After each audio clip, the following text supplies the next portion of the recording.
After that night, I stopped looking at my marriage the way I had before. The house was the same, the furniture was in the same places, and the morning sunlight still came through the kitchen window every day, but something invisible had changed. I learned that the hardest moments are not always the loud ones. Sometimes the hardest moments are when you sit across from someone you once trusted and realize you are carrying a truth they do not know you have discovered. I kept my routine. I went to work, answered emails, fixed the small things around the house, and smiled when people expected me to smile. From the outside, everything looked normal. Inside, I was trying to understand how the life I spent years building could feel so unfamiliar. I started noticing the small details I had ignored before. The way Sarah checked her phone and quickly turned the screen away. The way conversations that used to last an hour became short answers between distractions. The way our plans slowly became separate plans instead of shared dreams. I did not want to believe every sign pointed to the same conclusion, but once you notice a crack in a wall, you cannot pretend you never saw it. I remembered the early years of our marriage. We were not perfect, but we were happy. We celebrated small victories, cooked simple dinners, and talked about the future like it was something we would create together. Those memories were real, and that was what made everything harder. Betrayal is confusing because it does not erase the good moments. It forces you to question how two opposite realities existed at the same time. I spent several days thinking about what I should do next. Part of me wanted immediate answers. Another part of me knew that emotions could make people say things they could not take back. I wanted clarity, not chaos. So I focused on facts. I organized my thoughts, reviewed the timeline, and prepared myself for a conversation that I knew would change everything. The strange thing was that I was no longer afraid of the truth. I was afraid of continuing to live without it. One evening, I sat alone in the living room after the house became quiet. The family photos on the shelf showed years of memories, vacations, birthdays, and ordinary days that once felt permanent. I looked at them and realized something important. My future could not depend on pretending the past was still the present. The next morning, I made a decision. I would stop chasing explanations and start asking the questions that mattered. I would listen carefully, stay calm, and let the truth reveal itself. For the first time in a long time, I felt a small sense of control returning. I did not know exactly what would happen next, but I knew one thing. Whatever came after that conversation, I would finally be facing reality instead of hiding from it. The next few days felt different because I was no longer trying to convince myself that everything was fine. I was watching, listening, and paying attention to the details I once overlooked. There is a strange feeling that comes when you stop fighting against a possibility and start preparing yourself to face it. I still cared about Sarah. That was the part people often misunderstand. Discovering something painful does not instantly erase years of memories, promises, and the person you thought you knew. I was not looking for revenge or a reason to hurt her. I was looking for the truth and a way to protect my own future. I chose a quiet evening for the conversation. The house was calm, the kind of calm that makes every small sound feel louder. The clock on the kitchen wall moved steadily while I sat across from Sarah at the table where we had shared countless meals. For a moment, I saw the woman I married years earlier. The person who stood beside me during difficult seasons. The person who knew my dreams before life became complicated. That memory made the conversation harder, but it also reminded me to stay respectful. I took a breath and asked simple questions. Not accusations. Not angry statements. Just questions. At first, Sarah seemed surprised by my calm tone. She expected emotion, maybe frustration, maybe a reaction she could prepare for. Instead, I stayed focused. I wanted answers, not an argument. The room became quiet as the conversation continued. Some answers came quickly. Others came slowly, hidden behind pauses and carefully chosen words. I noticed things I had never noticed before. The hesitation before certain responses. The way her confidence changed when specific topics came up. Those small moments told me more than any dramatic confession could have. I realized that sometimes the truth does not arrive as one huge event. Sometimes it appears piece by piece until there is no way to ignore the pattern. I thought about the years I spent working hard, believing I was building something stable. I thought about the weekends at home, the plans we made, and the sacrifices we both claimed to understand. Marriage is not only about the good days. It is about trust during the difficult ones. And when trust starts disappearing, everything built on top of it begins to feel uncertain. That night, I did not make sudden decisions. I did not make promises I could not keep. I simply listened and remembered everything. By the time the conversation ended, I understood that my life was entering a new chapter. It was not the chapter one expected, and it was not the future I imagined when I first said my vows. But for the first time in weeks, I felt clear. I knew I could no longer move forward based on assumptions. I needed to make choices based on reality. The next steps would require patience, careful thinking, and strength. The old version of my life was already changing, and now I had to decide what kind of person I wanted to become after that change. After that conversation, I understood that the hardest part was not hearing difficult things. The hardest part was accepting that the person sitting across from me might not be the same person I thought I knew. I spent that night awake, not because I was searching for someone to blame, but because I was trying to understand where everything changed. The house was quiet, but my mind was filled with memories. I remembered the first apartment we shared, the small kitchen where we cooked simple meals, and the evenings when we talked about the future like it was something waiting for us to build. Those moments mattered. They were real. But so was the distance that had slowly grown between us. The following morning, I went through my normal routine. Coffee at 6:30, a quick breakfast, and the drive to work through familiar streets. The world outside my truck looked exactly the same. People were heading to their jobs, children were walking to school, and neighbors were starting their day. It was strange how life continued normally even when your own life felt completely different. At work, I focused on the tasks in front of me. My job had always been the place where I could clear my head. There was comfort in solving problems that had clear answers. Machines did not hide their issues. If something was wrong, you could inspect it, understand it, and repair it. People were different. Relationships were different. Sometimes the damage happened quietly over time, and by the time you noticed it, the problem was much bigger than you expected. During lunch, I sat alone for a while and thought about the decisions ahead. I knew I needed to protect myself emotionally and financially.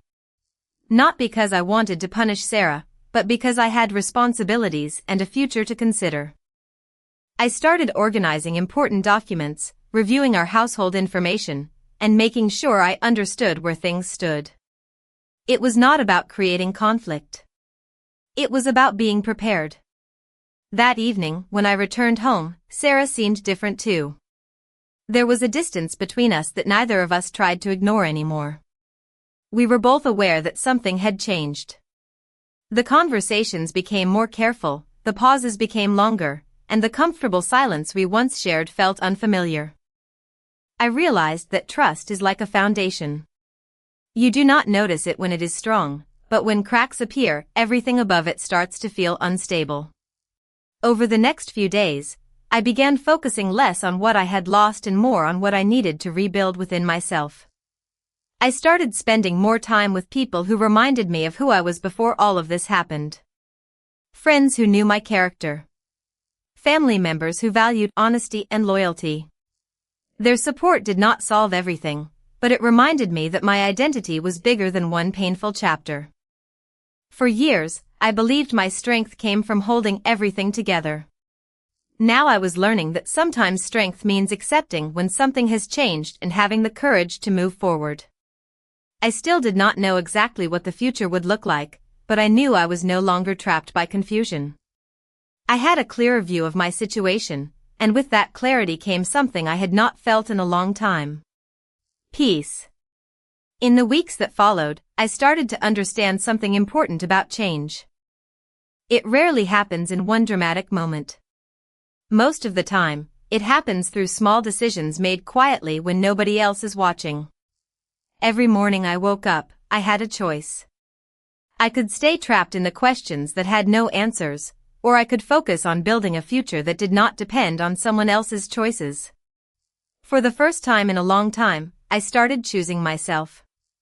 I began creating a new routine. I spent more time outside, took longer walks around the neighborhood, and found comfort in simple things I had forgotten to appreciate. The sound of the morning birds, the smell of coffee, the quiet moments before the day became busy. Those small things reminded me that my life was still mine. Sarah and I continued living under the same roof for a short period while we figured out what came next. It was not easy. Sharing a home with someone when the relationship has changed creates a strange kind of silence. We were not fighting. We were not trying to hurt each other. We were simply two people standing in the middle of a road, unsure which direction to take. There were moments when I wanted to ask more questions. Moments when I wanted to understand every detail of how we reached this point. But I learned that not every answer brings peace. Sometimes the search for every missing piece only keeps you connected to the pain. What mattered most was understanding what I needed moving forward. I started making practical decisions. I reviewed my finances, organized important records, and began thinking about the future in a more independent way. For years, I had measured success by how much I could provide for my family. Now I was learning that success also meant having stability within myself. One evening, I sat on the back porch watching the sunset. The same place where Sarah and I had spent countless nights talking about our dreams. The sky was calm, painted with shades of orange and gold. I thought about the person I was when I first met her. I was hopeful, hardworking, and certain that loyalty could overcome any challenge. I still believed in those values. I just understood now that they also had to include loyalty to myself. The next morning, I received a call from an old friend who had known me long before marriage, careers, and responsibilities changed our lives. We talked for nearly an hour. He did not give me simple answers or tell me what decision to make. Instead, he reminded me of something I had forgotten. He said that difficult seasons do not define a person. The choices made after those seasons do. Those words stayed with me. I realized I was not standing at the end of my story. I was standing at the beginning of a different one. The pain was still there, but it no longer controlled every thought. I was becoming more focused, more patient, and more prepared for whatever came next. The future was uncertain, but uncertainty was no longer something I feared. It was simply a space waiting to be filled with new decisions, new experiences, and a version of myself I was ready to discover. As time passed, I noticed something changing inside me. The questions that once consumed every quiet moment started becoming less important. I was no longer trying to understand every decision Sarah had made. Instead, I was trying to understand what kind of life I wanted to create from that point forward. There is a moment when you realize you cannot rewrite yesterday, but you can decide what tomorrow looks like. That realization gave me a sense of direction. I started focusing on the things I could control. My health, my work, my relationships with people who genuinely cared about me. For years, I had been so focused on being a husband and provider that I forgot there was a person underneath those roles. I had dreams before marriage. I had interests before responsibilities took over. Slowly, I began reconnecting with that part of myself. At work, I became more engaged. I stopped rushing through my days just waiting to return home. I started appreciating conversations with coworkers, small accomplishments, and the feeling of completing something meaningful. It reminded me that my value was not created by someone else's approval. It came from the effort, discipline, and character I carried with me every day. During that period, Sarah and I had several conversations about what our future would look like. They were not always comfortable, but they were necessary. We talked about practical matters, living arrangements, and the changes ahead. The conversations were calmer than I expected. Maybe because both of us understood that pretending would not help anymore. There was sadness, but there was also acceptance. Sometimes two people can care about each other and still reach a point where they are no longer walking in the same direction. One weekend, I visited my mother. She had always been the person who could see through my silence. She did not need a long explanation. She knew something had been weighing on me. We sat at her kitchen table, the same place where I had spent countless afternoons growing up, and she reminded me that character is revealed during difficult seasons. She told me that losing one part of life does not mean losing everything. Those words stayed with me because they reflected something I was slowly discovering myself. I was not rebuilding from nothing. I was rebuilding from experience. I still had my skills, my memories, my values, and the lessons I had learned. A few months earlier, I thought my entire future had been taken away from me. Now I could see that my future was still there, waiting for me to take responsibility for it. I began making plans that were only about growth. I considered new opportunities at work, started spending more time with friends, and allowed myself to imagine possibilities beyond the life I thought I had to keep. The strange thing about starting over is that it feels frightening at first, but then one day you notice something unexpected. You are no longer just surviving. You are living again. I was not the same person I had been before everything changed. I was more careful, more aware, and more honest with myself. The chapter one never wanted had taught me lessons I never expected to learn. And as I looked ahead, I realized the next part of my journey would not be about what I lost. It would be about everything I still had left to build. The months after that decision became a period of rebuilding, but not in the way I first imagined. I thought starting over would require some huge moment that proved I had moved on. Instead, it happened quietly through ordinary days and small choices. I started waking up with a clearer mind. I started making plans without constantly wondering how someone else would react. For the first time in years, I was thinking about my own direction instead of only trying to protect something that was already changing. I focused on becoming stronger in ways that had nothing to do with proving anything to anyone. I improved my routine, spent more time outside, and became more intentional with my work. My home started feeling different too. It was no longer a place filled with unanswered questions. It became a place where I could think, reflect, and plan the next stage of my life. I realized that a home is not just walls, furniture, or memories.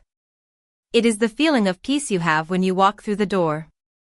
One afternoon, I found an old box in the closet filled with things from the early years of my marriage. There were handwritten notes, old photographs, and small reminders of a different time. I sat there for a while, looking through everything. Instead of feeling only sadness, I felt something unexpected. Gratitude. Those years had shaped me. The lessons, the challenges, and even the disappointment had all become part of my story. I did not need to erase the past to move forward. I only needed to stop living inside it. Around that time, I also began reconnecting with people I had lost touch with. Not because I needed someone to fill a space, but because I remembered how important real connections were. We shared dinners, talked about life, and laughed about memories from years before. Those moments reminded me that life continues to offer new experiences, even after something familiar ends. I also noticed a change in the way I handled difficult conversations with Sarah. We were no longer trying to hold on to an image of what our relationship used to be. We were learning how to communicate honestly about the reality in front of us. There were still complicated emotions, but there was more understanding. I learned that closure does not always come from getting every answer. Sometimes closure comes from accepting what you already know and choosing not to let it control your future. Looking back, I could see how much I had changed. The person I was before everything happened wanted certainty.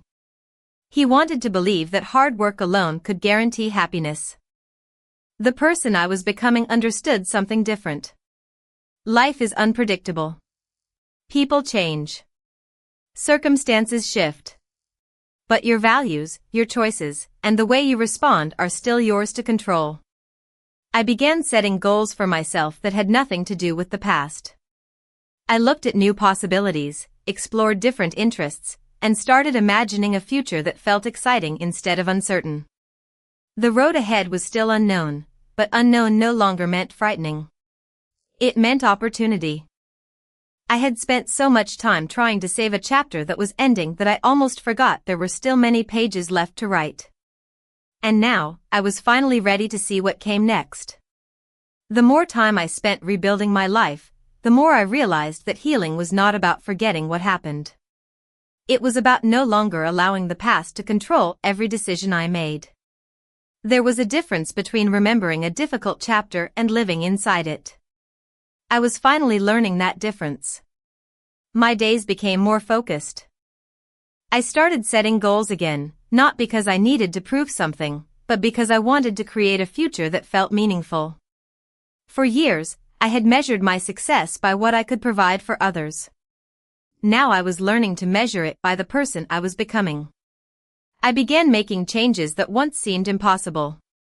I reorganized my schedule, explored new opportunities at work, and spent more time doing things that brought me genuine happiness. Simple things became important again. A quiet morning with coffee. A long drive with no destination. A conversation with an old friend that lasted longer than expected. I realized that peace often returns through ordinary moments. One of the biggest changes was the way I viewed my own story. For a long time, I saw myself as someone who had lost something valuable. I focused on the broken plans and the future I thought I would have. But slowly, I started seeing another perspective. I had not lost everything. I had gained clarity. I had learned what mattered, who truly supported me, and what kind of life I wanted to build. That realization changed the way I carried myself. People around me noticed the difference. Friends who had known me for years told me I seemed more confident and more present. They said I looked like someone who had finally stopped carrying a weight he was never meant to carry alone. I did not have a perfect life, but I had something I had been missing for a long time. I had peace with myself. My relationship with Sarah also reached a new stage. The emotional distance between us was no longer filled with confusion. We had accepted that some things could not return to the way they were before. That acceptance was difficult, but it also brought a sense of calm. We were able to discuss important matters with more respect and less tension. It reminded me that endings do not always have to be filled with anger. Sometimes people simply reach different points in their journey. During this time, I also started thinking about the future in a completely different way. I stopped asking, "Why did this happen to me?" and started asking, "What can I create from here?" That question gave me power. It shifted my attention from what was behind me to what was waiting ahead. I began exploring ideas I had ignored for years. I considered taking on new projects, traveling more, and experiencing parts of life I had postponed. I realized that many people spend so much energy protecting the life they already have that they forget to imagine the life they could still create. Looking back, I understood that the hardest moments of my life had also forced me to discover strengths I did not know I had. I became more patient. I became more thoughtful. I became more honest with myself. The future was still uncertain, but I no longer saw uncertainty as a threat. I saw it as a reminder that there were still possibilities ahead. For the first time in a long time, I was not waiting for life to happen. I was ready to take part in it again. Looking back at everything that happened, I realized the biggest transformation was not the change in my circumstances. It was the change in the way I saw myself. For a long time, I believed my worth came from keeping everything together, from being the person who carried the responsibility and made sure everyone else was okay. I thought strength meant never questioning the foundation beneath me. But life taught me something different. True strength is being honest when something is no longer working and having the courage to build again. The person I became after that difficult season was not the same person who entered it. I was more aware of my own needs, more careful with my choices, and more grateful for the people who stood beside me. I learned that losing one vision of the future does not mean losing the ability to create another. Months later, I found myself sitting on the same back porch where I had spent so many evenings thinking about what went wrong. The difference was that I was no longer sitting there searching for answers. I was simply enjoying the quiet. The sunset looked the same, the neighborhood sounded the same, but I felt different. I finally understood that peace does not come when every question is answered. Peace comes when you stop allowing unanswered questions to define you. My life was not the one I originally planned, but it had become something valuable in its own way. I had new goals, new routines, and a renewed appreciation for the people and moments that truly mattered. I started focusing on experiences instead of expectations. I spent more time with friends and family, explored interests I had ignored, and allowed myself to look forward instead of constantly looking back. There was a time when I thought the end of my marriage was the end of the life I knew. Now I saw it differently. It was the moment when I was forced to discover parts of myself that had been buried under years of responsibility and routine. I learned that a person can rebuild without becoming bitter. You can move forward without carrying anger. You can accept what happened without letting it decide who you become. Sarah and I eventually reached a place where we could look back with honesty. We were two people who shared important years, created memories, and learned difficult lessons. Not every relationship lasts forever, but every chapter can teach you something if you are willing to listen. The most important lesson I carried forward was simple. Your life is not defined by the moment everything changes. It is defined by the choices you make after that moment. When I think about the person I was before everything happened, I do not feel anger toward him. I feel compassion. He was someone who believed in loyalty, commitment, and building a stable life. Those values were never mistakes. They simply needed to include one more thing, respecting himself enough to keep growing. Today, I do not measure my life by what I lost. I measure it by what I rebuilt.